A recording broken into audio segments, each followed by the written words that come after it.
கடந்த 2 வருடங்களுக்கு மேலாக கர்த்தருடைய நாளின் மாலை ஆராதனைகள்ல நாம் தொடர்ச்சியாக ஆண்டவருடைய மலை பிரசங்கத்தை சிந்தித்து முடித்திருக்கிறோம். அது முடிக்கிற போது நான் ஏற்கனவே உங்களுக்கு சொன்னது போல புதிதாக ஒரு புத்தகத்தையும் புதிய ஏற்பாட்டிலிருந்து நாம் படிக்க ஆரம்பிக்க போகிறோம்னு சொல்லியிருந்தேன். அப்படி இன்றிலிருந்து தொடர்ச்சியாக புதிய ஏற்பாட்டு நிருபங்கள்ல ஒரு நிருபத்தை நாம் படிக்க இருக்கிறோம். அதை பத்தின ஒரு அறிமுகத்தையும் விளக்கத்தையும் கொடுப்பதற்கு முன்பதாக புதிய ஏற்பாட்டு வேதத்தை பற்றி ஒரு பொதுவான ஒரு விளக்கத்தை சுருக்கமாக கொடுக்க நான் விரும்புகிறேன். ஏன்னா புதிதாக வேதத்தை அறிந்து கொள்ளுகிறவர்களும் வேதத்தை வாசிக்க ஆரம்பித்திருக்கிறவர்களும் அல்லது பல வருஷங்களாக இந்த வேதத்தை வாசிக்கிற அனுபவம் உள்ளவர்களும் அவர்கள் சரியாக புதிய ஏற்பாட்டை புரிந்து கொள்வதற்கு இது உதவி செய்யும். புதிய ஏற்பாடு ஆரம்பத்தில் 4 சுவிசேஷ புத்தகங்கள் இருக்கின்றன. மத்தேயு, மார்க்கு, லூக்கா, யோவான். இந்த 4 சுவிசேஷ புத்தகங்களும் ஆண்டவராகிய இயேசு கிறிஸ்துவினுடைய வருகையை பற்றியும் அவருடைய இந்த உலக வாழ்க்கையை பற்றியும் அவருடைய போதனைகளை பற்றியும் அவருடைய மரணம், உயிர் செல்லுதல், அவருடைய பரமேறுதல் இவைகளை பற்றி விளக்குகிற புத்தகங்களாக இருக்கிறது. ஆண்டவருடைய பிறப்பு, வாழ்வு, மரணம், உயிர் செல்லுதல் இதுதான் இந்த சுவிசேஷ புத்தகத்துல நாம பரவலாக பார்க்க முடியும். அவருடைய வாழ்க்கையில அவர் போதித்த போதனைகள் என்ன, அவர் செய்த அற்புதங்கள் என்ன, இந்த சுவிசேஷ புத்தகங்களை நாம வாசிக்கிற போது ஆண்டவராகிய இயேசு கிறிஸ்துவோடு கூட சேர்ந்து நாம் பயணிக்க முடியும். அப்போ ஆண்டவர் இந்த உலகத்துல வாழ்ந்த போது எப்படியெல்லாம் அவர் வாழ்ந்திருக்கிறார், எப்படியெல்லாம் அவர் நடந்து கொண்டிருக்கிறார், போதனைகளை கொடுத்திருக்கிறார், அவர் என்ன நோக்கத்தோடு இந்த உலகத்திற்கு வந்தார். உண்மையிலேயே சொல்லணும்னா ஆண்டவர் இந்த உலகத்துக்கு வந்தது அவருடைய சபையை அமைப்பதற்காகவே. பேதுருவை பார்த்து அவர் சொல்லுகிறார், உன்னுடைய விசுவாசத்தின்படி நீ தேவனுடைய குமாரனாகிய கிறிஸ்து என்று சொன்ன அந்த வார்த்தையை விசுவாசித்திருக்கிற மனிதர்களை கொண்டு நான் என் சபையை கட்டுவேன், பாதாளத்தின் வாசல்களும் அதை மேற்கொள்ளுவதில்லை. இந்த உலகத்துக்கு ஆண்டவர் வந்ததே பாவிகளை ரட்சித்து அவர்களை சபையில் சேர்ப்பதுதான். ஆனா ஆண்டவர் இந்த உலகத்துல வாழ்ந்த போது அந்த யூத தேவாலயங்களும் ஜபாலயங்களும் அதுதான் இருந்தது. அப்போ ஆண்டவர் சபையை ஏற்படுத்த வந்தார். அந்த ஜபாலயங்கள் அல்லது தேவாலயம் அது யூதர்களுக்கு மட்டுமே உரியது. ஆண்டவர் இந்த ரட்சிப்பை புறஜாதியினருக்கும் கொண்டு சேர்க்கிற விதமாக அவர் ஒரு சபையை அமைக்க போகிறார். அதுதான் அவருடைய நோக்கம், அவருடைய திட்டம். அதுக்காகவே அவர் இந்த உலகத்திற்கு வந்து தன்னுடைய மரணத்தின் மூலமாக பாவிகளை ரட்சித்து சபையில் சேர்ப்பதுதான் அவருடைய திட்டம். இப்ப இதெல்லாம் ஆண்டவருடைய வாழ்க்கையில நடந்தத சுவிசேஷ புத்தகங்களை நம்ம வாசிக்கிறோம். அடுத்து வர்றது அப்போஸ்தலர் நடபடிகள். அது ஒரு வரலாற்று புத்தகம்.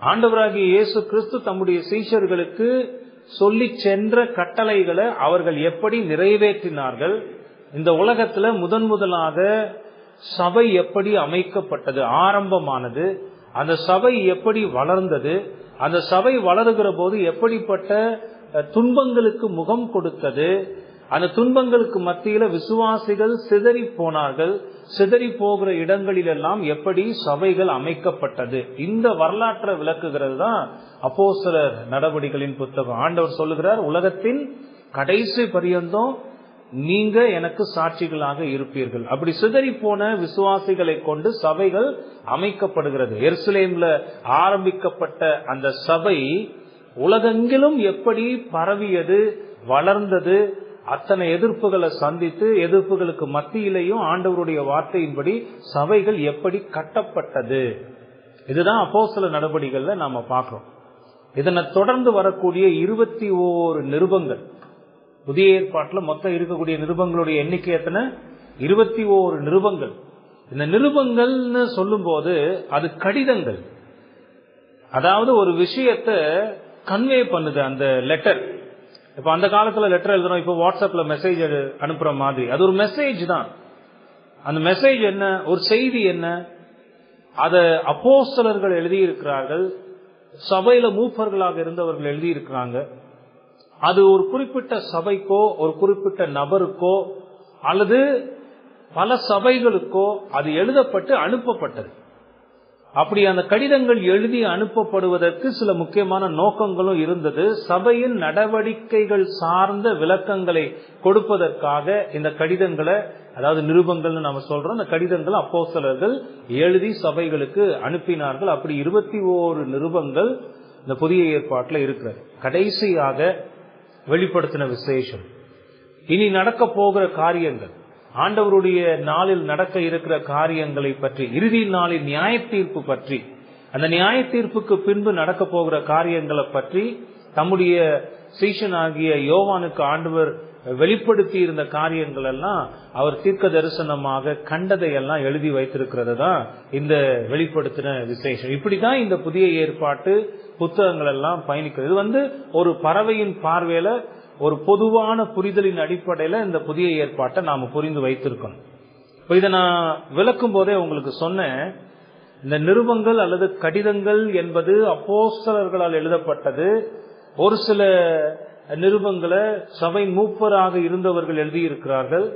இப்ப அதுக்கு ஒரு முக்கியமான காரணம் இருக்கு. ஒவ்வொரு கடிதமும் ஒரு முக்கியமான நோக்கத்தோடு எழுதப்பட்டு சபைகளுக்கு அனுப்பப்பட்டது. அந்த சபைகள் அதை வாசித்து அந்த நிருபத்தில் சொல்லப்பட்டவைகளின்படி காரியங்களை நடத்தணுங்கிறது தான் நிருபங்களுடைய நோக்கம். இப்போ புதிய ஏற்பாட்டில் சில நிருபங்களை நாம படித்து முடித்திருக்கிறோம். யூதா நிருபத்தை படித்து முடித்திருக்கிறோம். யோவான் எழுதின 3 நிருபங்களையும் நாம படித்து முடித்திருக்கிறோம். எபேசியர் நிருபத்தை படிச்சிருக்கிறோம். நம்ம ஆரம்ப காலத்துல கூட ஆரம்பித்த போது யாக்கோபு நிருபத்தை படிச்சிருக்கிறோம். அந்த வரிசையில இன்னைக்கிலிருந்து இன்னொரு நிருபத்தை நாம் படிக்க இருக்கிறோம். அந்த நிருபம் கலாத்தியர் நிருபம். இந்த கலாத்தியர் நிருபத்தை தான் இனி ஒவ்வொரு கர்த்தருடைய நாளின் மாலை ஆராதனைகளையும் நாம படிக்க போகிறோம். ஒரு நிருபத்தை நாம படிக்க ஆரம்பிக்கிறோம் அல்லது வேதத்தில் இருக்கிற எந்த ஒரு புத்தகத்தையும் நாம படிக்க ஆரம்பிக்கிற போது அந்த புத்தகத்தை நாம் சரியாக புரிந்து கொள்வதற்கு தேவையான அவசியமான அடிப்படையான காரியங்களை முதல்ல நாம புரிஞ்சு வச்சிருக்கணும். அது தெரியாம நேரடியாக வசனங்களுக்கான விளக்கத்தை பார்க்க போவது என்பது சரியான அணுகுமுறையாக இருக்காது.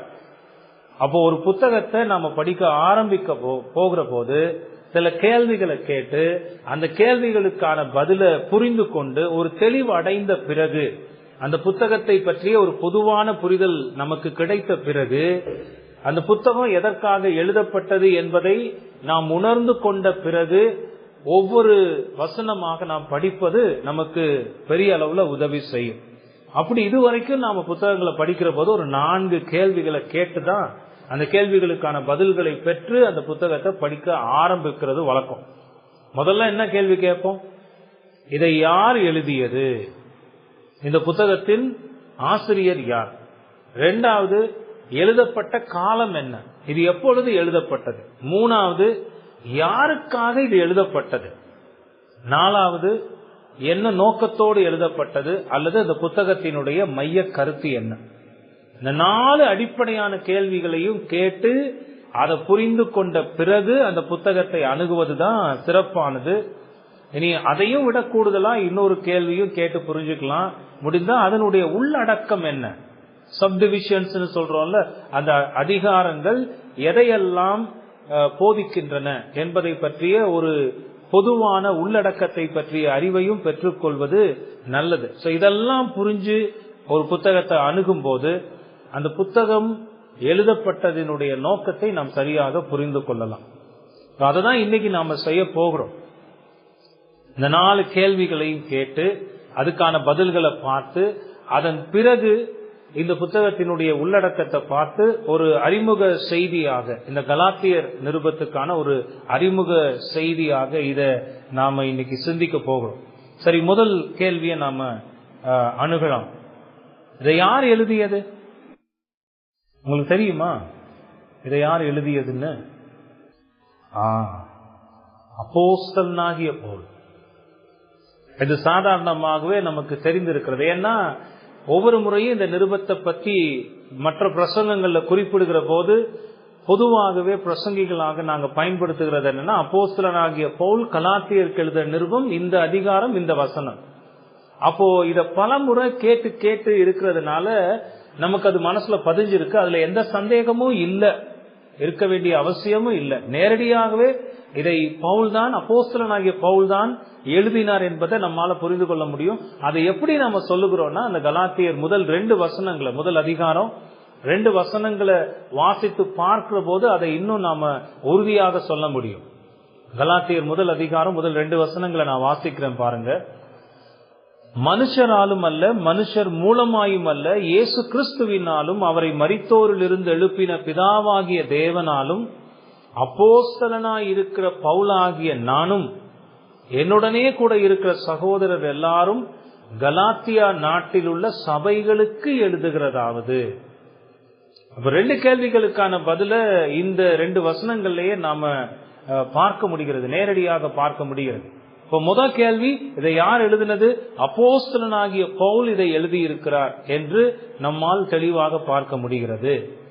இந்த நேரத்துல இந்த அப்போஸ்தலனாகிய பவுலை பற்றிய சில காரியங்களை உங்களுக்கு நான் குறிப்பிட்டு விளக்கலாம்னு நான் நினைக்கிறேன். பல வருடங்களாக அப்போஸ்தல நடவடிக்கைகளை வாசித்து அறிந்தவர்கள் பவுலை பற்றிய பல காரியங்களை தெரிந்து வைத்திருக்கலாம். இருந்தாலும் அதெல்லாம் கொஞ்சம் உறுதிப்படுத்துகிற விதமாக, சரி செய்கிற விதமாக இந்த பவுலை பற்றிய சில காரியங்களை நம்ம பார்க்கலாம். ஏன் பவுலை பற்றி பார்க்க வேண்டியது அவசியம்னா, புதிய ஏற்பாட்டில் எத்தனை நிருபங்கள் இருக்குன்னு நான் சொன்னேன்? 12 21 நிருபங்கள் இருக்கு. இந்த 21 நிருபங்கள்ல பவுலால் எழுதப்பட்ட நிருபங்களின் எண்ணிக்கை எத்தனை தெரியுமா? 13 நிருபங்களை பவுல் எழுதியிருக்கிறார்.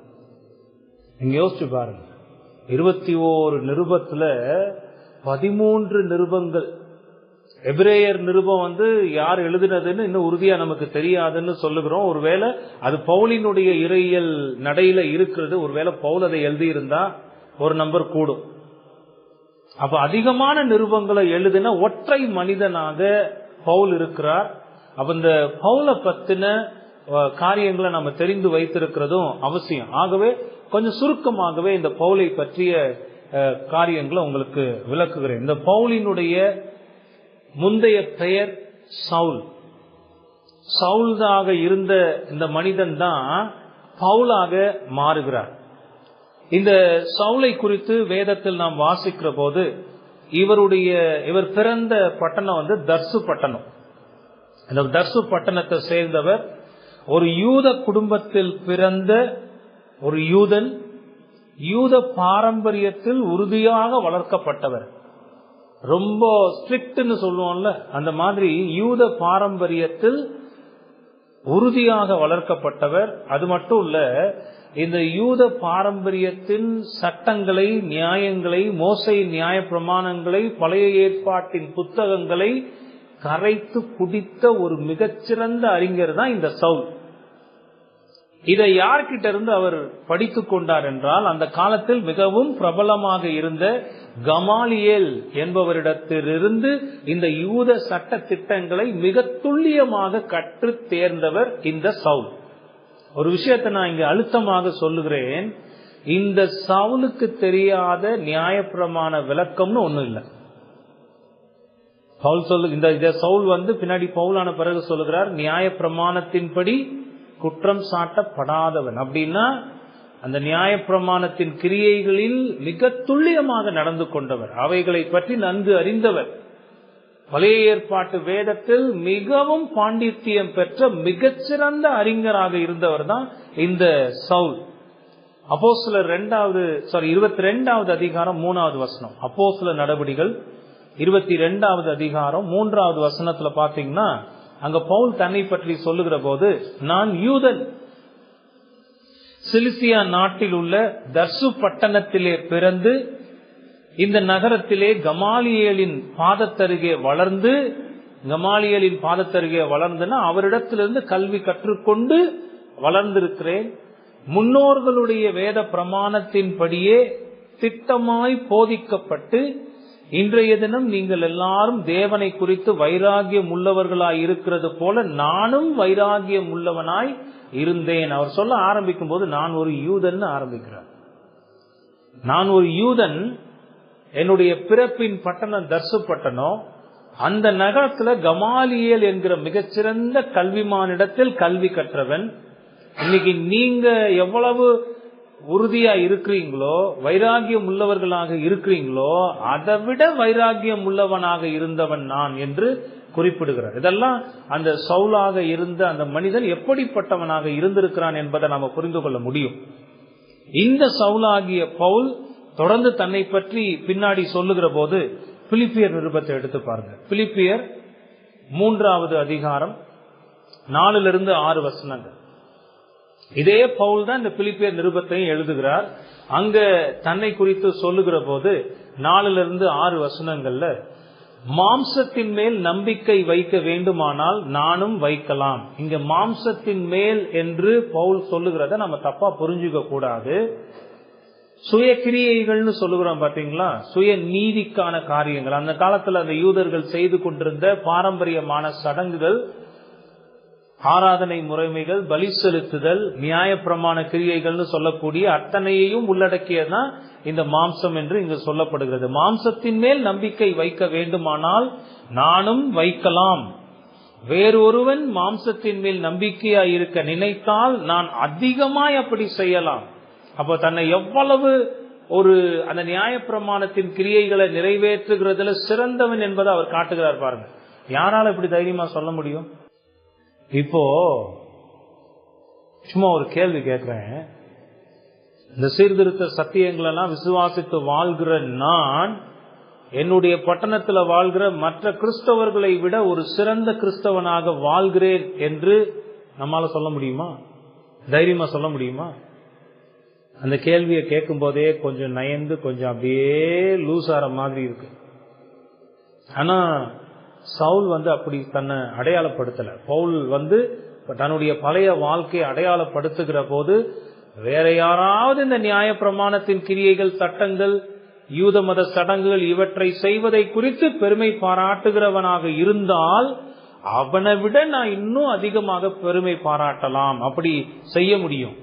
ஏன்னு சொல்றேன் கேளு.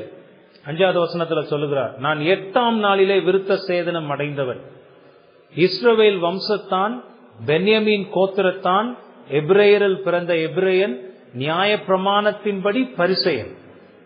பரிசேயர்கள் யார், எப்படிப்பட்டவர்கள்ன்றத மலைப்பிரசங்கத்தை நாம படிக்கும் போதே பார்த்திருக்கிறோம். உடும்பு புடியாக தேவனுடைய நியாய பிரமாணத்தின்படி அந்த நியாய பிரமாண செய்கைகளை செய்கிறவர்களாக, எது எப்படி நடந்தாலும் அவங்களுக்கு அதெல்லாம் கவலை இல்ல. இதை இப்படித்தான் செய்யணும்னா அதை அப்படித்தான் செய்யணும். அதுல எந்தவித மாற்றத்துக்கும் உள்ளாகாதவர்கள் தான் அந்த பரிசேயர்கள். அவர் சொல்றாரு, நியாய பிரமாணத்தின்படி பரிசேயன். ஏன்? நான் அவ்வளவு உறுதியாக நியாய பிரமாணத்தின் செயல்களை செய்யக்கூடியவன்.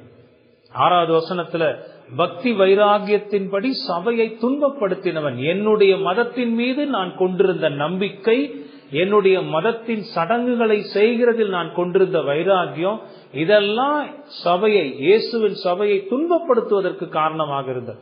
மற்ற யாரும் இந்த அளவுக்கு சபையை துன்பப்படுத்தினாங்களான்னு தெரியாது. ஆனா சவுல் சபையை துன்பப்படுத்தினது பயங்கரமான துன்பங்கள்.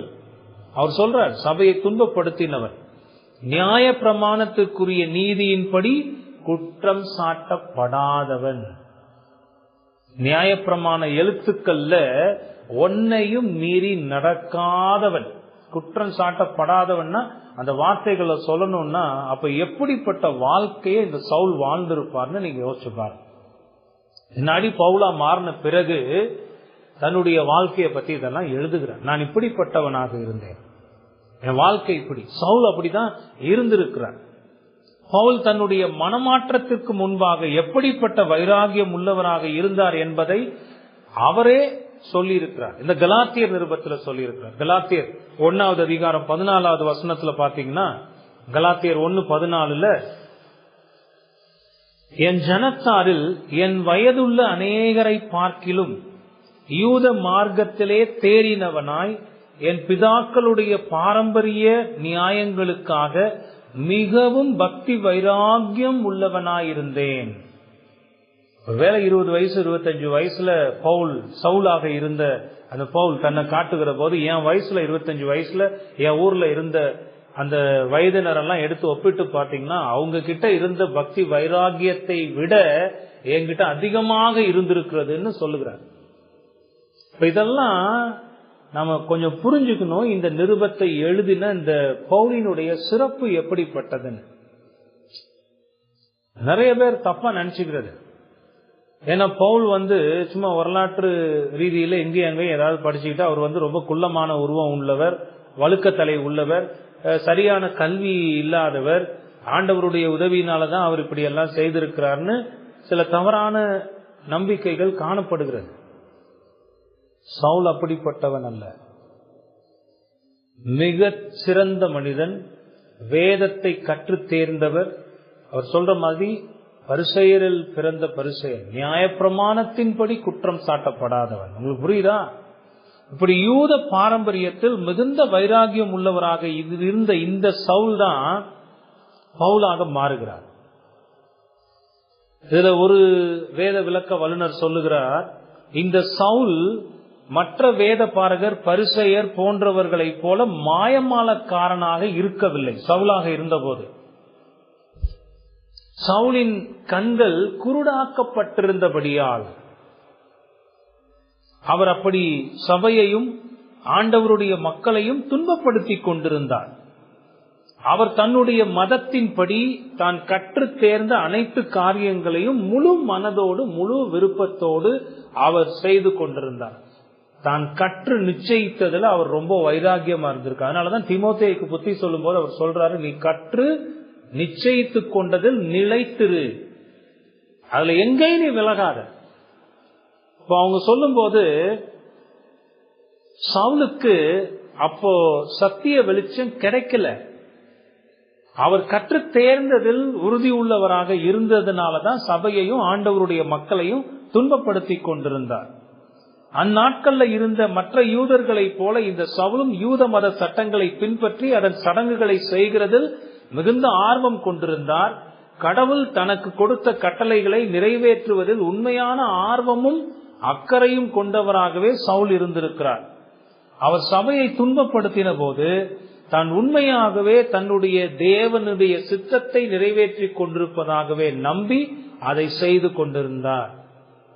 அப்போஸ்தலர் 22வது அதிகாரத்துல அதுக்கான ஒரு விளக்கத்தை கொடுக்கிறார் பாருங்க. அப்போஸ்தலர் 22:3-5 வசனங்கள்.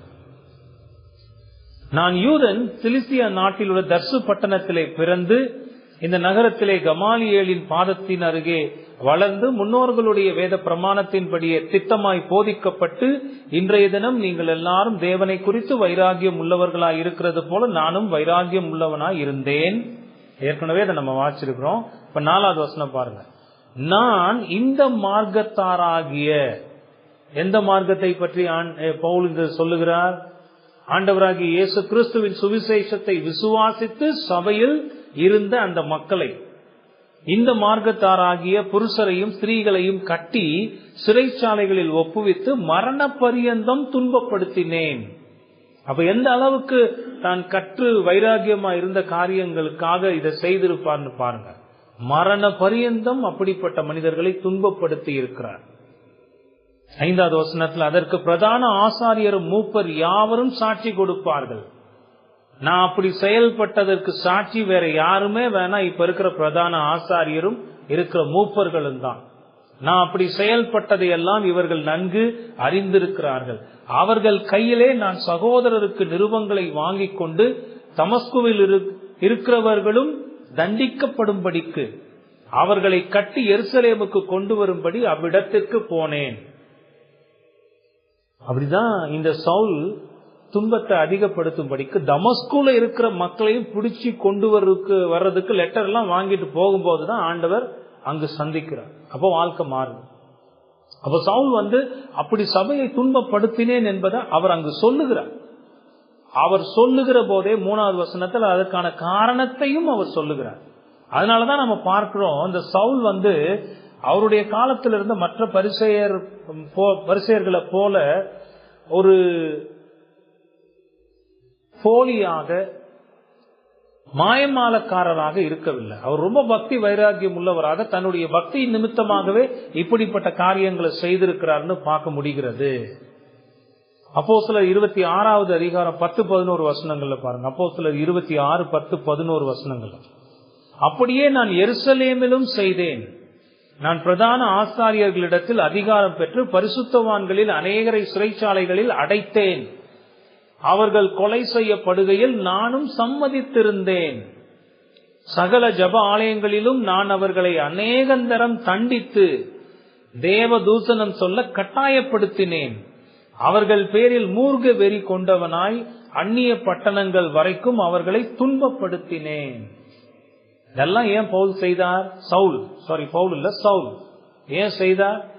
தன்னுடைய மதத்தின் மீது கொண்டிருந்த பக்தி வைராகியம், இதெல்லாம் அவருடைய அறியாமையினால செய்தேன் என்று அவர் சொல்லுகிறார். 1 தீமோத்தேயு 1:13 தீமோத்தேயுக்கு எழுதின அந்த நிருபத்தில் அவர் சொல்லுகிறார் பாருங்க. 1 தீமோத்தேயு 1:13 முன்னே நான் தூசிக்கிறவனும் துன்பப்படுத்துகிறவனும் கொடுமை செய்கிறவனுமாயிருந்தேன். அப்படி இருந்தும் நான் அறியாமல் அவிசுவாசத்தினாலே அப்படி செய்தபடியினால் இரக்கம் பெற்றேன். எனக்கு சத்திய வெளிச்சம் அப்ப இல்லையா? என் கண் குருடாகி இருந்தது. நான் கற்ற என்னுடைய மதத்தின் மீது பக்தி வைராகியம் உள்ளதாக, எங்களுடைய வேத பிரமாணத்துக்கு எதிராக இப்படி ஒரு கூட்டம் செயல்படுகிறதே என்கிற அந்த வைராகியத்தோடு தான் நான் சபையை துன்பப்படுத்தினேன். அறியாமையினால நான் அதை செய்தபடியினாலே தேவனிடத்திலிருந்து இரக்கம் பெற்றேன். பார்த்தீங்களா? உங்களுக்கு அந்த சவுலுடைய வாழ்க்கையை கொஞ்சம் புரிந்து கொள்ள முடிகிறதா?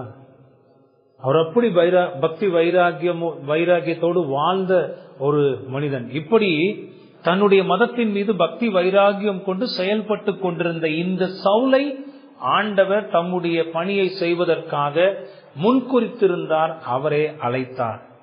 அதை குறித்து பவுல் சொல்லுகிறார் பாருங்க. கலாத்தியர் 1வது அதிகாரம் 15வது வசனம்.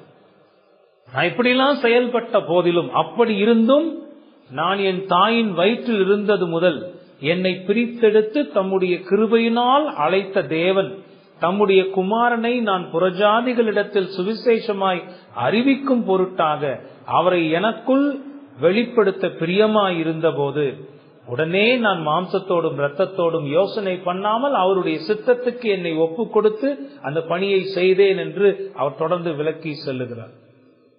இந்த சவுலினுடைய வாழ்க்கை எப்படி மாறினது என்பது நாம அறிந்திருக்கிற ஒரு விஷயம்தான். அப்போஸ்தலர் 9வது அதிகாரத்துல அதை குறித்து நம்மால் பார்க்க முடியும். அப்போஸ்தலர் 9வது அதிகாரம் முதல் 6 வசனங்களை நான் வாசிக்கிறேன் பாருங்க. அப்போஸ்தலர் 9வது அதிகாரம் முதல் 6 வசனங்கள். சவுல் என்பவன் இன்னும் கர்த்தருடைய சீஷரை பயமுறுத்தி கொலை செய்யும்படி சீறி பிரதான ஆசாரியரிடத்திற்கு போய், அந்த வார்த்தைகளை கவனிச்சு பாருங்க. சீஷரை பயமுறுத்தி கொலை செய்யும்படி சீறி அப்படின்னா ரொம்ப தீவிரத்தோடு ரொம்ப வேகத்தோடு செயல்படக்கூடியவனாக பிரதான ஆசாரியரிடத்திற்கு போய் இந்த மார்க்கத்தாராகிய புருஷரை ஆகிலும் ஸ்திரீகளை ஆகிலும் தான் கண்டுபிடித்தால் அவர்களை கட்டி எருசலேமுக்கு கொண்டு வரும்படி தமஸ்குவில் உள்ள ஜப ஆலயங்களுக்கு நிருபங்களை கேட்டு வாங்கிட்டு அவர் பயணப்பட்டு தமஸ்குவுக்கு போகிறார். அவன் பிரயாணமாய் போய் தமஸ்குவுக்கு சமீபித்த போது சடுதியிலே வானத்திலிருந்து ஒரு ஒளி அவனை சுற்றி பிரகாசித்தது. அவன் தரையிலே விழுந்தான். அப்பொழுது சவுலே சவுலே, நீ என்னை ஏன் துன்பப்படுத்துகிறாய் என்று தன்னுடனே சொல்லுகிற ஒரு சத்தத்தை கேட்டான். அதற்கு அவன், ஆண்டவரே நீர் யார் என்றான். அதற்கு கர்த்தர், நீ துன்பப்படுத்துகிற இயேசு நானே, முள்ளில் உதைக்கிறது உனக்கு கடினமாம் என்றார். அவன் நடுங்கி திகைத்து, ஆண்டவரே நான் என்ன செய்ய சித்தமாய் இருக்கிறீர் என்றான். அதற்கு கர்த்தர், நீ எழுந்து பட்டணத்துக்குள்ளே போ, நீ செய்ய வேண்டியது அங்கே உனக்கு சொல்லப்படும் என்றார். இதுதான் சவுலுடைய வாழ்க்கை திருப்பு முனைக்கு காரணமாக இருந்தது. பாருங்க, ஆண்டவருடைய சபையை துன்பப்படுத்தி அழிக்கணும்னு நினைச்சு போய்கிட்டு இருந்த இந்த சவுல் என்கிற மனிதனை தமஸ்கு பட்டணத்து வீதியில ஆண்டவர் சந்தித்து தன்னை குறித்து வெளிப்படுத்தி, நான் என்ன செய்யணும் அவர் சொல்றாரு பாருங்க, முள்ளில் உதைக்கிறது உனக்கு கடினமாம். நீ என்ன நினைச்சிட்டு இருக்கிற? கடவுளுக்கு பக்தி வைராகியம் பாராட்டி இவைகளை செய்து கொண்டிருக்கிறேன் நீ நினைக்கிற, ஆனா அது உண்மை அல்ல. நீ செய்கிற இந்த காரியம் உனக்கு தான் கஷ்டமா முடிய போகிறது. சவுலுக்கு அங்க ஒரு புரிதல் வருகிறது, இது கர்த்தருடைய செயலே அல்லாமல் வேறு ஒன்றும் இல்லை. ஆண்டவரே, நான் என்ன செய்ய சித்தமாய் இருக்கிறீர்னு கேட்க. நீ பட்டணத்துக்குள்ள போ, அங்கு நீ செய்ய வேண்டியது உனக்கு தெரியப்படுத்தப்படும். The rest is history அப்படின்னு சொல்லுவாங்க பாத்தீங்களா. இந்த டர்னிங் பாயிண்ட்டுக்கு அப்புறம் தான் வரலாறு ஆரம்பிக்கிறதுன்னு சொல்ற மாதிரி சவுலுடைய வாழ்க்கை அந்த நேரத்துல மாற்றப்பட்டு அவர் பவுலாக மாறின பிறகு நீங்க அப்போஸ்தல நடவடிக்கைகள் அவருடைய பயணங்களையும் அவருடைய செயல்களையும் வாசிச்சு பார்த்தீங்கன்னா புல்லரிச்சு போய் உட்கார்ந்துடும். 3 மிஷனரி பயணங்களை செய்து அந்த 3 மிஷனரி பயணங்கள்ல ஏராளமான சபைகளை ஸ்தாபித்து, அப்படி சபைகளை ஆரம்பிக்கிறதெல்லாம் சாதாரண ஒரு விஷயம் அல்ல.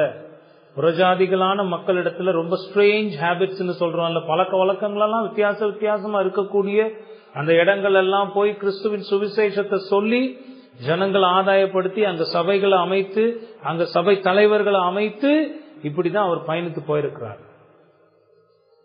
அதுல எவ்வளவு துன்பங்களை அனுபவித்திருக்கிறார். இப்ப நம்ம படிச்சுட்டு இருக்கிறோமே இந்த கலாத்தியா நாடு, இங்கதான் அவரை கொஞ்சம் குறைய குத்துயிரும் கொலையுரும் அடிச்சு போட்டு அவர் இறந்து போயிட்டான் அப்படின்னு சொல்லி பட்டணத்துக்கு வெளியில கொண்டு போய் விட்டுட்டு போயிட்டா. அடுத்த நாள் காலையில எந்திரிச்சு வந்து விசுவாசிகளை பார்த்து திடப்படுத்தி விசுவாசத்தில் மாத்திரம் நிலைத்திருங்கள்னு சொல்லி தன்னுடைய பயணத்தை தொடர்ந்தது இந்த பவுல். கொஞ்சம் உடம்புலாம் மெய் சிலிருக்கல, எனக்கு சிலுக்குது. அப்படி ஆண்டவருக்காக பணி செய்தவர் தான் இந்த பவுல். இப்ப நம்ம பார்த்த மாதிரி சவுலாக இருந்த இந்த மனிதனை தன்னுடைய பணிக்கென்று ஆண்டவர் அழைத்து அவர் நியமித்தார். 13வது அப்போஸ்தலனாக நியமிக்கப்பட்டவர் இந்த பவுலே. இந்த பவுலுக்கு பிறகு அப்போஸ்தல பட்டம் எந்த மனிதனுக்கும் சொந்தமானதில்லை. எந்த ஒரு மனிதனும் தன்னை அப்போஸ்தலன் என்று அழைத்துக் கொள்ளவே முடியாது. மறுபடியும் உங்களுக்கு தெரிஞ்சிருந்தாலும் இன்னொரு முறை நான் நினைவுபடுத்தி சொல்லுகிறேன். அப்போஸ்தலனுக்குரிய குவாலிபிகேஷன் என்ன? இயேசு கிறிஸ்துவின் காலத்தில் வாழ்ந்திருக்கணும், இயேசு கிறிஸ்துவை பார்த்திருக்கணும், அவருடைய போதனைகளை கேட்டிருக்கணும், அவருடைய மரணம் உயிர்த்தெழுதலுக்கு சாட்சி கொடுக்கணும். அப்படிப்பட்ட மனிதர்கள்ல ஒருத்தர் தான் அப்போஸ்தலனா இருக்கணும். நீங்க பாத்தீங்கன்னா அப்போஸ்தலன் முதல் அதிகாரத்துல அந்த யூதாஸ் காரியத்தை இழந்து போன அந்த இடத்தை நிரப்புவதற்காக மனிதர்களை தெரிவு செய்யும் போது 2 பேரை தெரிவு செய்து அங்கு அப்போஸ்தலர்கள் நிறுத்தி அங்க தெரிவு செய்யும் போதே அந்த 2 மனிதர்களுக்குரிய குவாலிபிகேஷன் பாத்தீங்கன்னா அப்போஸ்தலர் 1ல அங்க எழுதி கொடுத்திருக்கிறாங்க. அந்த குவாலிபிகேஷன் தகுதிகள், அந்த தகுதிகள் அந்த 2 பேர்கிட்டையும் இருந்தது. ஆனா இடம் ஒண்ணுதான். நீங்க கவனிச்சு பாத்தீங்கன்னா இடம் ஒண்ணுதான், மனிதர்கள் 2 பேரு. இந்த 2 பேர்ல யாரை நியமிக்க வேண்டும் என்று அப்போஸ்தலர்கள் கேட்டபோது மத்தியாவை நியமி என்று ஆண்டவர் சொல்லுகிறார். மத்தியா 12வது அப்போஸ்தலனாக சேர்த்து கொள்ளப்பட்டான். அப்ப அந்த இன்னொருத்தன் குவாலிபிகேஷனோட இருந்தாலும் அவன் தன்னை அப்போஸ்தலன் அழைத்து கொண்டானா? அந்த மனுஷன் அத்தனை தகுதிகள் இருந்த போதும் சட்டம் இல்லாம இருந்து அப்போஸ்தலர்களோட ஆண்டவருடைய பணியை செய்து போன மனுஷன் தான் அந்த மனுஷன். ஆனா ஆண்டவர் இந்த உலகத்தை விட்டு போய் 2000 வருஷத்துக்கு அப்புறம் பிறந்த இந்த மனிதர்கள்லாம் தங்களை அப்போஸ்தல வரம் பெற்றவன், தன்னை ஒரு அப்போஸ்தலன் என்று சொல்லிக்கொண்டு மக்களை ஏமாற்றி கொண்டிருக்கிறார். நான் ஒவ்வொரு முறையும் உங்களுக்கு சொல்ற மாதிரி, எவனாவது ஒருவன் நான் அப்போஸ்தலன் சொன்னா அவனை குறித்துக் கொள்ளுங்க, அவன் தான் பிசாசு. அவனுக்கும் வேதத்துக்கும் சம்பந்தமே கிடையாது. நீங்க தைரியமா சொல்லலாம், தைரியமா நிக்கலாம், கேட்கலாம். அப்போஸ்தலர் 1வது அதிகாரத்தில் அப்போஸ்தலனுக்குரிய தகுதிகள்னு அப்போஸ்தலர்கள் எழுதி வைத்திருக்கிற தகுதியில ஏதாவது ஒண்ணு உனக்கு இருக்கா? நீ எப்ப பிறந்த? 1994. ஆண்டவர் எப்ப மரித்து பரலோகம் போனாரு? அவர் போய் 2000 வருஷம் ஆச்சு. நீ ஆண்டவரை பார்த்தியா? இல்ல நான் பவுலை போல அழைக்கப்பட்டவன். பிச்சு விடுவேன். பவுலே தன்னை குறித்து சொல்லும் போது கடைசியாக அகால பிறவி போன்றிருந்த எனக்குன்னு தான் தன்னை குறித்து குறிப்பிடுகிறார். பவுல் தன்னை அப்போஸ்தலன் என்று எங்கேயுமே பெருமை பாராட்டிக் கொள்ளல. நீங்க நல்லா கவனிச்சு பாத்தீங்கன்னா அந்த பட்டத்தை குறித்து அவர் பெருமை பாராட்டல. இப்ப இந்த பிலிப்பியர்ல இதெல்லாம் சொல்லிட்டு இதெல்லாம் எனக்கு பெருமையாக இருந்தாலும் என் தேவனை அறிகிற அறிவின் மேன்மைக்காக இவைகளெல்லாம் நான் ஒண்ணு இல்லைன்னு நினைக்கிறேன். என்னை குறிச்சு நினைக்கிறதுக்கு ஒண்ணுமே இல்லை. நான் அப்போஸ்தலன்னு பெருமை கர்வம் எல்லாம் எனக்கு இல்ல. எங்க தன்னை அப்போஸ்தலன், இங்க கலாத்தியர் நிருபத்துல தன்னை அப்போஸ்தலன் என்று உறுதியாக அவர் பதிவு செய்கிறார். அதுக்கு காரணம் இருக்கு. காரணம் இல்லாம பவுல் தன்னை அப்போஸ்தலன் என்று அடையாளப்படுத்தவில்லை. அதுல நீங்க கவனிச்சு பாத்தீங்கன்னா, இந்த முதல் 2 வசனம் வாச்சம் பாத்தீங்களா, அதுல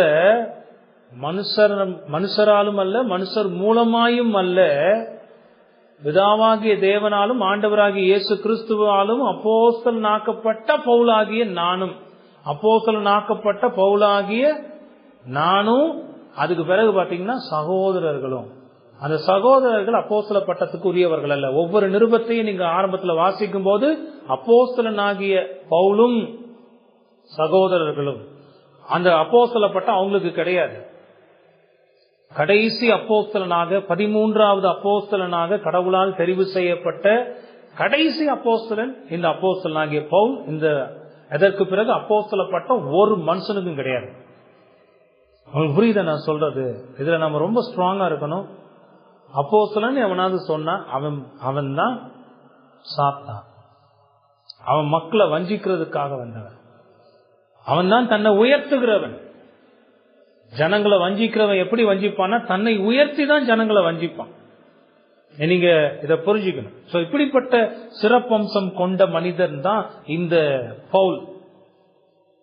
அப்படி தன்னை ஆண்டவர் அழைத்த அந்த நாள் முதற்கொண்டு தன்னுடைய மரண நாள் வரையிலும் தன்னை அழைத்த ஆண்டவருக்கு விசுவாசமாக அவருடைய சித்தத்தை நிறைவேற்றி வாழ்ந்த ஒரு அற்புதமான மனிதன் தான் இந்த அப்போஸ்தலனாகிய பவுல்.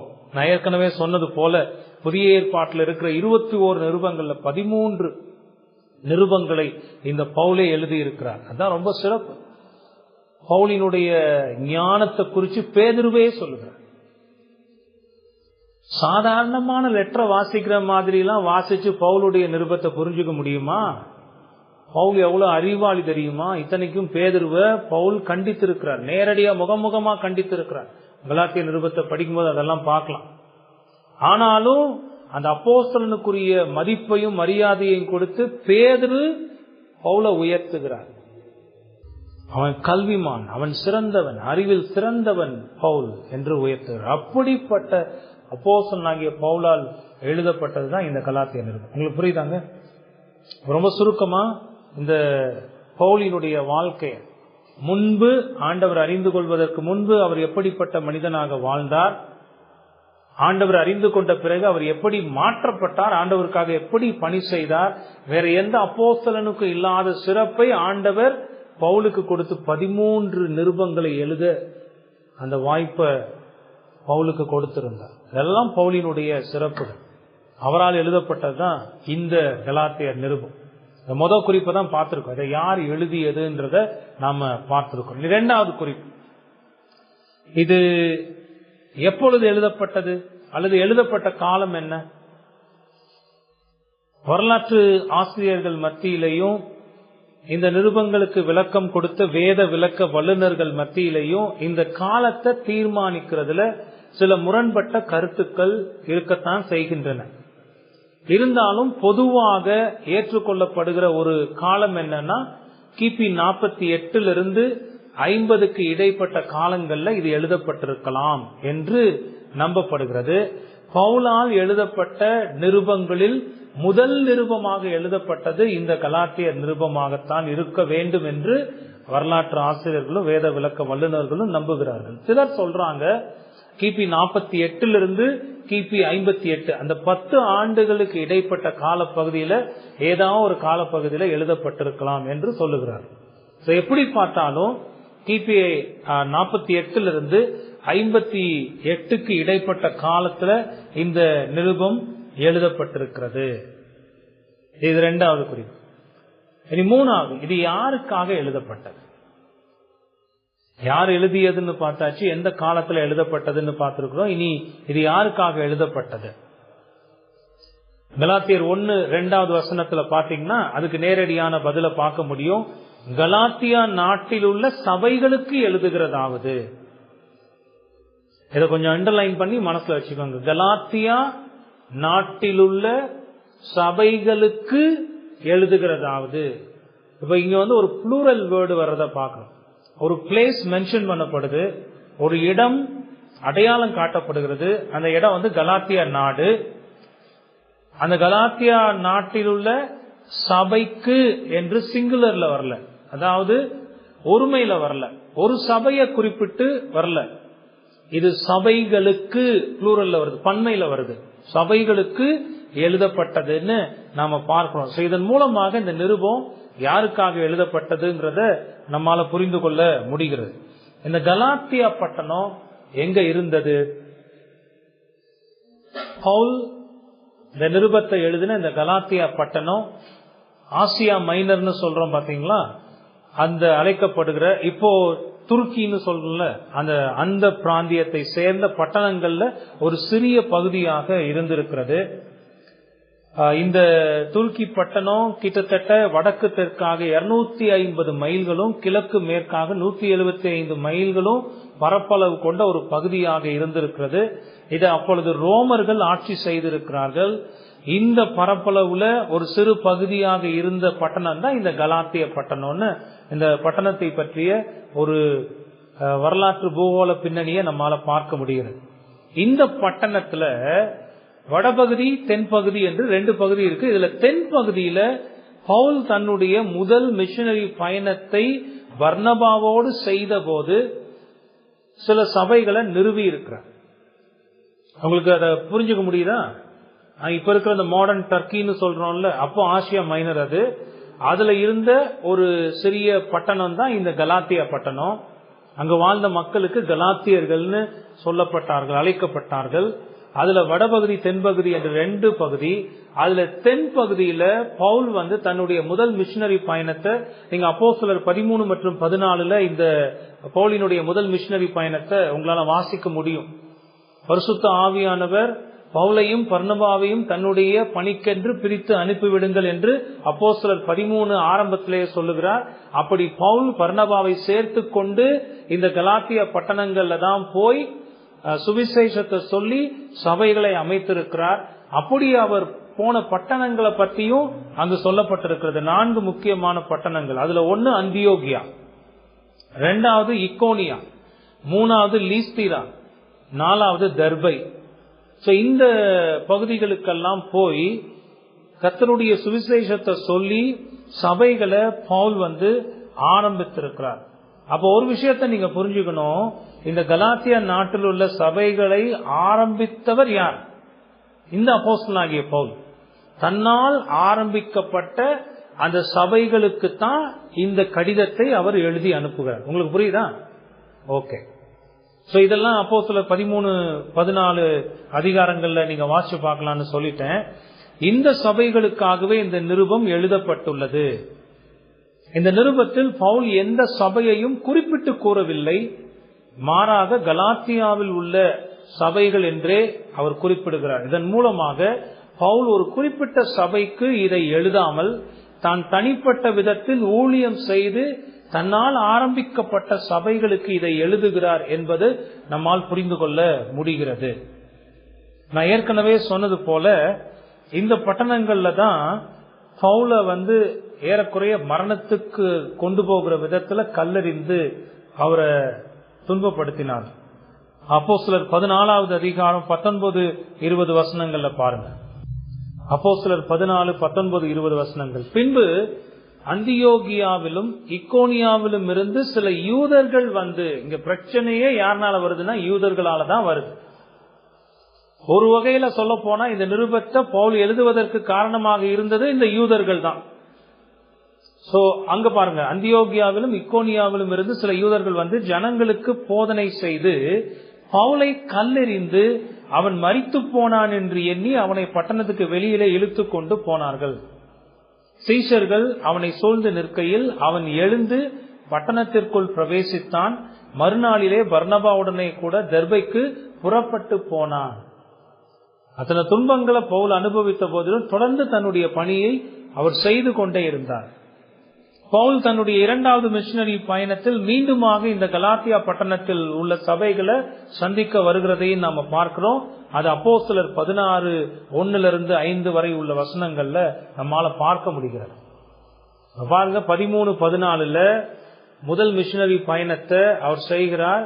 கலாத்தியா பட்டணத்துல போய் இந்த 4 பட்டணங்கள்ல இடங்கள்ல சபைகளை ஆரம்பிக்கிறார். அதுக்கு இடையில ஒரு இஷ்யூ வருது. அந்த இஷ்யூவை அப்போஸ்தலர் 15வது அதிகாரத்துல அதுக்கான தீர்வை பார்க்கிறார்கள். நான் பின்னாடி அதை விளக்க போகிறேன். அதுக்கு அடுத்து 16வது அதிகாரத்துல பாத்தீங்கன்னா மறுபடியும் பர்னபாவை பார்த்து கூப்பிடுவார். ஏதோ நமக்கு நல்லா தெரிஞ்சதுதான். பர்னபா, நாம இதுக்கு முன்னாடி போய் முதல் மிஷனரி பயணத்துல போய் ஆரம்பித்து வந்த சபைகள் எப்படி இருக்குன்னு நம்ம பார்க்கலாம் வான்னு கூப்பிடும் போது பர்னபா மார்க்கையும் கூட்டிக் கொண்டு போவோம்னு சொல்ல, பவுல் இல்ல அவன் ஏற்கனவே நம்ம விட்டு போனது உனக்கு ஞாபகம் இருக்கு, அவன் ஊழியத்துக்கு எல்லாம் சரிப்பட்டு வரமாட்டான்பா அப்படின்னு சொல்ல பர்னபாவுக்கு கோவம் வந்துருச்சு. 2 பேரும் மாறி மாறி பேச கடைசியில பர்னபா மார்க் என்று பெயர் கொள்ளுகிற யோவானை கூட்டிக் கொண்டு ஒரு பக்கமா போக, பவுல் சீலாவோடு சேர்ந்து தான் ஏற்கனவே முதல் மிஷனரி பயணத்துக்கு போன அந்த பகுதிக்கு போவார். இதெல்லாம் நமக்கு தெரிஞ்சிடும். அதுக்கு முன்னாடி வரைக்கும் பவுலும் பர்னபாவும் வந்தது 16வது அதிகாரத்துக்கு அப்புறம் பாத்தீங்கன்னா பவுலும் சீலாவும் வரும். ஏன்னா சீலாவை கூட்டிக் கொண்டு தன்னுடைய 2வது மிஷனரி பயணத்துல சபைகள் எப்படி இருக்கின்றத அப்படின்னு பார்க்க அவர் கிளம்புகிறார். அப்ப 16வது அதிகாரம் 5வது வசனம் சொல்லுது, பவுல் மறுபடியும் சபைகள் எல்லாம் போய் பார்த்து அவர்களை உற்சாகப்படுத்தி சத்தியத்துல விசுவாசத்துல நிலைத்திருக்க சொன்ன போது, அதனாலே சபைகள் விசுவாசத்தில் ஸ்திரப்பட்டு நாளுக்கு நாள் பெருகின என்று அப்போஸ்தலர் 16:5 வாசிக்கிறோம்.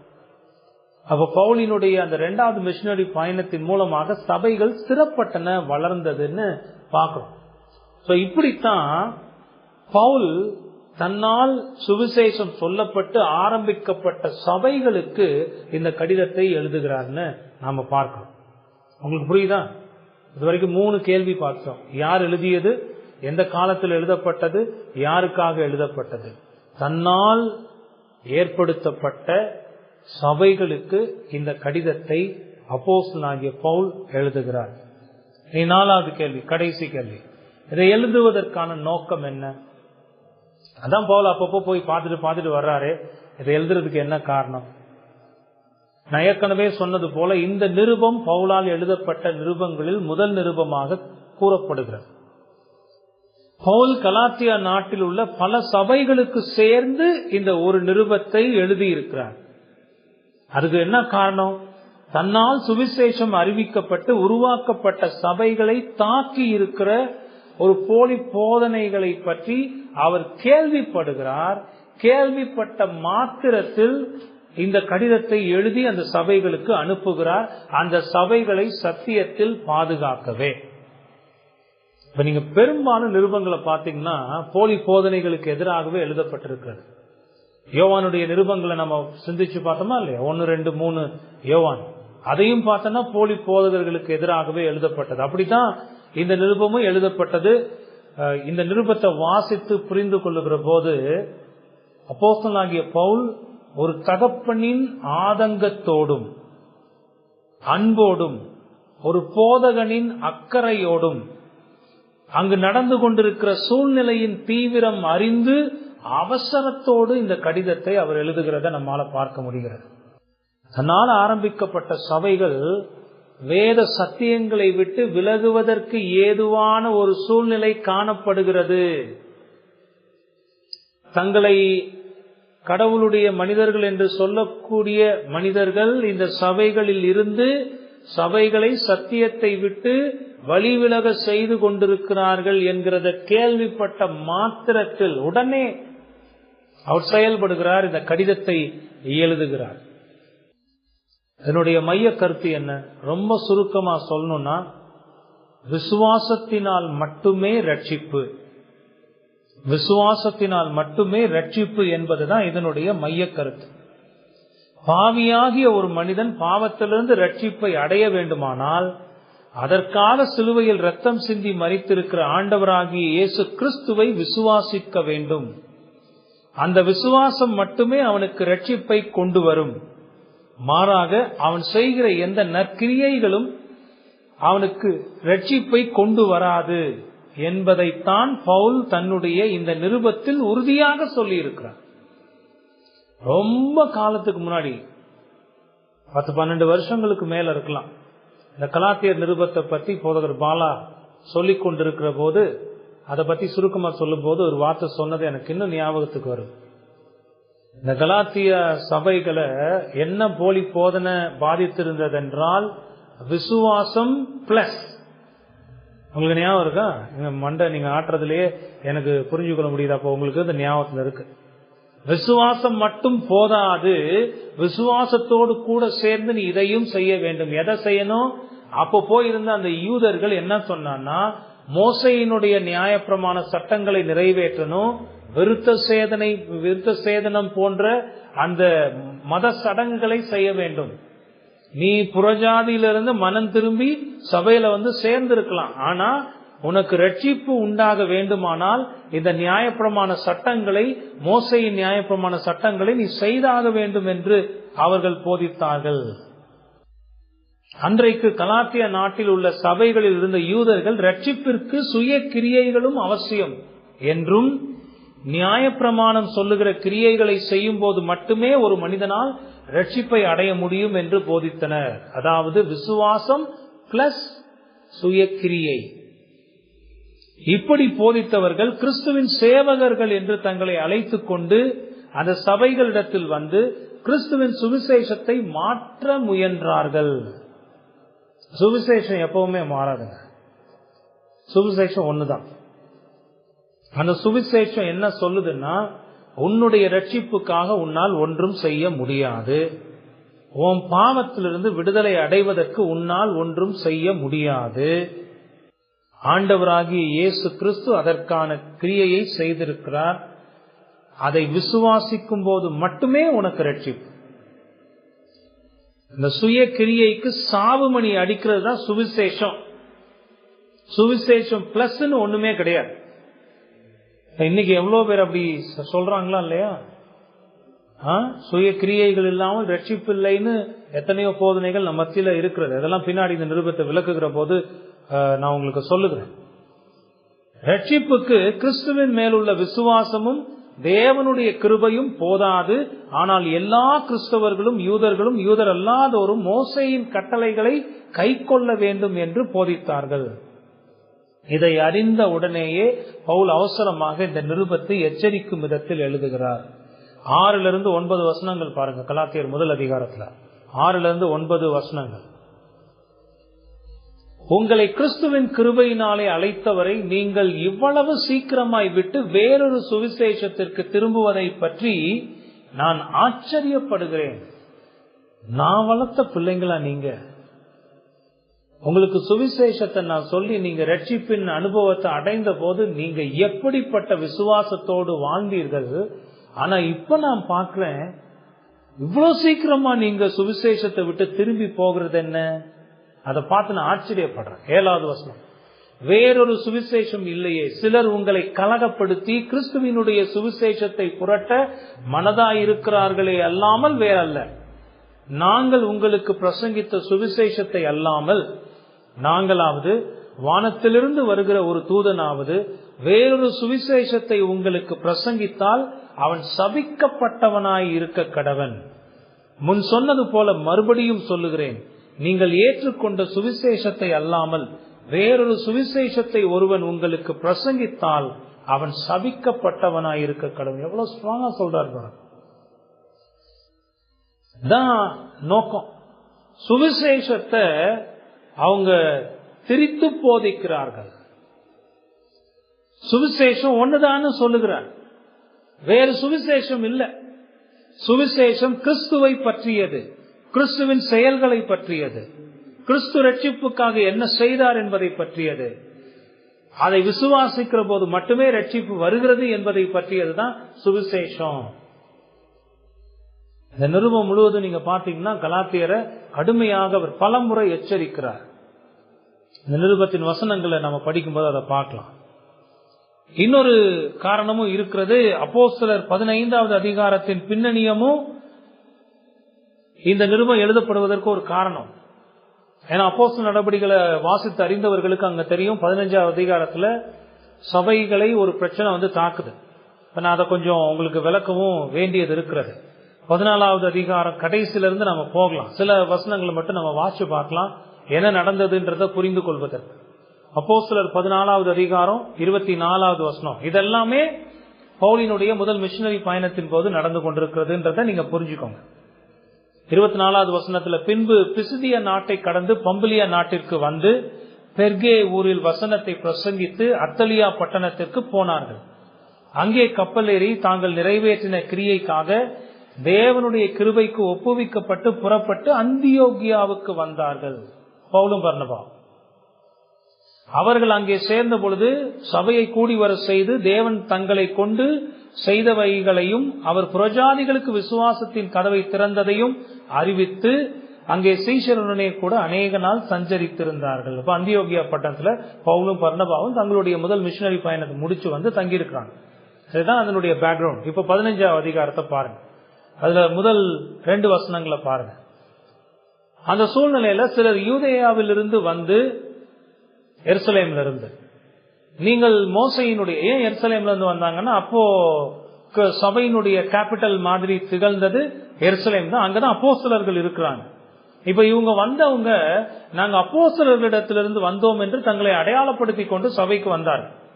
அதனாலதான் அங்க சிலர் யூதேயாவிலிருந்து வந்துன்னு சொல்லப்பட்டிருக்கிறது. நீங்க மோசையினுடைய முறைமையின்படியே விருத்த சேதனம் அடையாவிட்டால் ரட்சிக்கப்பட மாட்டீர்கள் என்று சகோதரருக்கு போதகம் பண்ணினார்கள். உங்களுக்கு புரியுதா? நீ விசுவாசிச்சுட்டா மட்டும் உனக்கு ரட்சிப்பு கிடைக்காது. நீ மோசையினுடைய பிரமாணத்துல சொல்லப்பட்டிருக்கிறதின்படி விருத்த சேதனம் அடையணும் அப்படின்னு போதகம் பண்ணினார்கள். அதனாலே அவர்களுக்கும் பவுல் பர்னபா என்பவர்களுக்கும் மிகுந்த வாக்குவாதமும் தர்க்கமும் உண்டான போது அந்த விஷயத்தின் நிமித்தம் பவுலும் பர்னபாவும் அவர்களை சேர்ந்த வேறு சிலரும் எருசலேமில் இருக்கிற அப்போஸ்தலர்களிடத்திற்கும் மூப்பர்களிடத்திற்கும் போக வேண்டும் என்று தீர்மானித்தார்கள். தீர்மானித்தது மட்டும் இல்ல, எஞ்சிய வசனங்களை நீங்க வாசிச்சு பாத்தீங்கன்னா பவுலும் பர்னபாவும் இதை பற்றி அந்தியோகியா சபைக்கு அறிவித்து சபையினுடைய அனுமதியோடு வழிவிட்டு அனுப்பப்பட்டு எருசலேமுக்கு அப்போஸ்தலர்களிடத்துல போய் நடந்ததையெல்லாம் சொல்லுகிறார்கள். அப்போ எருசலேமில் இருந்த அப்போஸ்தலர்களும் மூப்பர்களும் ஒன்றாக கூடி வந்து இதை குறித்து ஆலோசனை பண்ணுகிறார்கள். அப்போ அங்கேயும் ஒரு சின்ன சர்ச்சை ஏற்படுகிறது. முதலாவது பேதுரு எழுந்து பேசி அதற்கான ஒரு முடிவை கொண்டு வர பார்க்கிறார். அதன் பிறகு யாக்கோபு எழுந்து அதுக்கான ஒரு சொல்யூஷனை கொண்டு வர்றார். இப்ப யாக்கோபு சொன்னதை கேட்டு எல்லோருமே ஒரு ஏகமாக சேர்ந்து ஒரு முடிவுக்கு வந்து அந்த முடிவை ஒரு கடிதத்தில் எழுதி பவுலிடத்திலையும் பர்னபாவின் இடத்திலையும் அதை கொடுத்து கூட சில சகோதரர்களையும் அனுப்பிவிடுகிறார்கள். அந்தியோகியா சபைக்கு போய் அதிகாரம் உள்ள அப்போஸ்தலர்களாகிய நாங்க இந்த பிரச்சனைக்கு, அதாவது விசுவாசத்தினால் மட்டும் ரட்சிப்பா அல்லது நியாயப்பிரமாணத்தின் கிரியையாகிய விருத்த சேதனத்தையும் செய்யணுமா, அதுக்கான சொல்யூஷனை அந்த கடிதத்துல எழுதி அனுப்புகிறார்கள். 15வது அதிகாரம் அப்போஸ்தலர் 15:23 இருந்து நீங்க வாசிச்சு பாருங்க.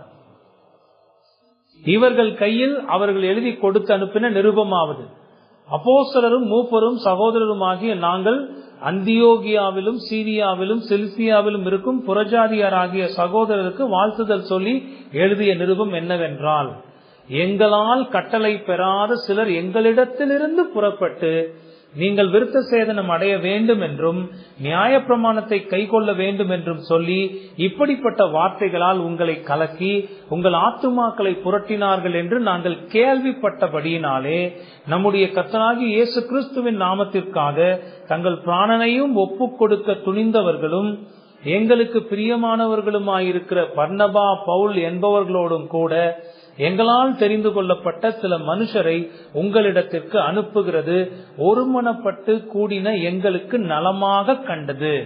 அந்தப்படியே யூதாவையும் சீலாவையும் அனுப்பி இருக்கிறோம். அவர்களும் இவைகளை வாய்மொழியாக உங்களுக்கு அறிவிப்பார்கள். எவையெனில் விக்கிரகங்களுக்கு படைத்தவைகளுக்கும் இரத்தத்திற்கும் நெருங்குண்டு செத்ததற்கும் வேசித்தனத்திற்கும் நீங்கள் விலகி இருக்க வேண்டும் என்பதே. அவசியமான இவைகளை அல்லாமல் பாரமான வேறொன்றையும் உங்கள் மேல் சுமத்தாமல் இருப்பது பரிசுத்த ஆவிக்கும் எங்களுக்கும் நலமாக கண்டது. இவைகளுக்கு விலகி நீங்கள் உங்களை காத்துக் கொள்வது நலமாயிருக்கும், சுகமாயிருப்பீர்களாக என்று எழுதினார்கள். அவர்கள் அனுப்பிவிடப்பட்டு அந்தியோகியாவுக்கு வந்து சபையை கூடிவர செய்து நிருபத்தை ஒப்புவித்தார்கள். அதை அவர்கள் வாசித்து அதனால் உண்டாகிய ஆறுதலுக்காக சந்தோஷப்பட்டார்கள் என்று பார்க்கிறோம். புரியுதா? அப்ப ஒரு பிரச்சனை வருது, அந்த பிரச்சனைக்கான சொல்யூஷனை எருசலேம்ல இருக்கிற அப்போஸ்தலர்களும் மூப்பர்களும் சேர்ந்து தீர்மானித்து முடிவெடுத்து பவுல் பர்னபாவோடு சேர்த்து யூதாவையும் சீலாவையும், ஏன்னா பாருங்க இதுல எல்லாத்துலயுமே ஒரு ஒழுங்கு இருக்கிறத பார்க்க முடியும். பவுலும் பர்னபாவும் போகும்போது அந்தியோகியா சபையினிடத்துல அனுமதி பெற்றுதான் அனுப்பப்பட்டு போனார்கள். அங்க எருசலேம்ல இருக்கிற அப்போஸ்தலர்கள் இவர்களை அனுப்பும் போது தங்கள் சார்பாக பிரதிநிதிகளாக யூதாவையும் சீலாவையும் சேர்த்து அனுப்பி வைக்கிறாங்க, கடிதத்தோடு சேர்த்து. அந்த எவ்வளவு ஒரு ஒழுங்கு அவங்க பின்பற்றி இருக்கிறாங்கன்னு பாருங்க. இப்படிதான் அன்னைக்கு வந்த பிரச்சனைகளுக்கு தீர்வு காணப்பட்டது. அப்படி ஒரு பிரச்சனை தான் கலாத்தியா நாட்டில் இருக்கக்கூடிய இந்த சபைகளுக்கு வந்திருக்கிறது. பவுல் அதை குறித்து கேள்விப்பட்ட உடனேயே இந்த நிருபத்தை எழுதி அனுப்புகிறார். இந்த நிருபத்துல பாத்தீங்கன்னா பல காரியங்களை நம்ம பார்க்க போகிறோம். பவுலினுடைய மரியாதையை ரொம்ப தரக்குறைவாக நடத்தினவங்க தான் அந்த சபைகள்ல தங்களை பெருமைப்படுத்தி பவுல ரொம்ப கீழ்த்தரமாக பேசி இருக்கிறார்கள். பவுல் அதுக்கு பதிலையும் கொடுத்திருக்கிறார். தன்னை அப்போஸ்தலன் என்று காட்ட வேண்டிய ஒரு சூழ்நிலைக்கு பவுல் தள்ளப்பட்டிருக்கிறார். அந்த அப்போஸ்தல அதிகாரத்தோடு தான் இந்த நிருபத்தை எழுதியிருக்கிறேன் என்பதை அவர் சொல்லுகிறார். அவர் இந்த பிரச்சனை என்னங்கிறதையும் சொல்லுகிறார், அந்த பிரச்சனைக்கான தீர்வு என்னங்கிறத சொல்லுகிறார். அந்த கலாத்தியா நாட்டில் உள்ள தன்னால் ஆரம்பிக்கப்பட்ட அந்த சபைகள் தொடர்ந்து சுவிசேஷத்தை விசுவாசித்து எப்படி சத்தியத்துக்காக வாழணுங்கிறத இந்த நிருபத்துல எழுதி விளக்கி இருக்கிறார். புரியுதா? அதான் கலாத்தியா நிருபம். தேவையான போதுமான ஒரு பொதுவான புரிதலை இந்த நிருபத்தை பற்றி உங்களுக்கு கொடுத்திருக்கிறேன்னு நான் நினைக்கிறேன். யார் எழுதியது, எப்பொழுது எழுதப்பட்டது, யாருக்காக எழுதப்பட்டது, என்ன நோக்கத்தோடு எழுதப்பட்டதுன்றத நம்ம பார்த்திருக்கோம். இதனுடைய உள்ளடக்கத்தையும் சுருக்கமாக நான் சொல்லிவிட்டேன். இந்த நிருபத்தை தான் தொடர்ந்து நம்ம படிக்க போகிறோம். இது எந்த விதத்துல நமக்கு பிரயோஜனமா இருக்க போகுது? அப்போ பிரச்சனை இருந்துச்சு கலாத்தியா நாட்டுல உள்ள சபைகளுக்கு, பவுல் அதை எழுதினாரு. இப்ப எனக்கு என்ன பிரச்சனை, நான் நல்லா தானே இருக்கிறேன் அப்படின்னு நினைக்க கூடாது. நாம வாழ்கிற இந்த சூழ்நிலையும் மோசமாகத்தான் இருக்கிறது. சொல்ல போனா அன்னைக்கு இருந்த சூழ்நிலையை விட மோசமான சூழ்நிலையில நம்ம வாழ்ந்து கொண்டிருக்கிறோம். விசுவாசத்தின் அடிப்படையிலான கிரியைகளுக்கு முக்கியத்துவம் கொடுக்கிறது வேதம். யாக்கோபு சொல்லுகிறது போல, கிரியை இல்லாத விசுவாசம் செத்தது. ஆனா இன்னைக்கு உலகம் கிரியை இல்லைன்னா நீ விசுவாசி, உனக்கு ரட்சிப்பே இல்லைன்னு இன்னைக்கும் சொல்லி கொண்டிருக்கிறது. அந்த நிருபத்தை உங்களுக்கு விலக்கி போதிக்கிற போது என்னென்ன தவறான போதனைகள்லாம் நம்ம மத்தியில காணப்படுகிறதுன்றதையும் நான் உங்களுக்கு குறிப்பிட்டு விளக்குவேன். ஆண்டவர் அதுக்கு உதவி செய்வார். அப்ப இதை படிக்கும் போது நமக்கு ரொம்ப பிரயோஜனமா இருக்கும். மற்ற போதனைகள் இருந்து நாம நம்மை வேறுபடுத்தி பார்ப்பதற்கும், இந்த வேத போதனைகளின் படிதான் நம்முடைய வாழ்க்கை, சபை வாழ்க்கை இருக்கிறது, விசுவாசம் இருக்கிறது என்பதை தெளிவாக புரிந்து கொள்வதற்கும் இந்த நிருபத்தை படிக்கிறது நமக்கு பெரிய அளவுல உதவி செய்யும். அதான் நம்ம தொடர்ந்து செய்ய போகிறோம். ஆண்டவர் நமக்கு உதவி செய்து இந்த நிருபத்தை படிக்க எல்லா விதத்திலும் அவருடைய கிருபையை நமக்கு வெளிப்படுத்த சபையாக நீங்க ஜெபம் பண்ணுங்க. ஆண்டவர் நிச்சயமாக நமக்கு உதவி செய்வார். நம்ம ஜெபம் பண்ணி அதை முடிக்கலாம்.